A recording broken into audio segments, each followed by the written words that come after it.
They fought the law and the law won, but it may be a win-win situation for all. Inmates at the Marion County Jail are picking up these tools, learning a new skill, and also saving taxpayers money.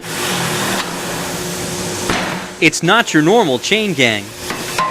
Many inmates are hard at work all over Marion County on any given day. In the sheriff's garage, there are usually 2 inmates working on vehicles for about 8 hours a day, doing anything from changing tires, checking fluid levels, and making the vehicles road ready. Before ending up in jail, Adam Angel was a tow truck driver. He has experience with cars, but not as a mechanic. By working on the cars, I can also pick up something new for when I get out of here. Angel is 6 months away from being released, and besides the new skills he's learned, the county is able to save tax dollars.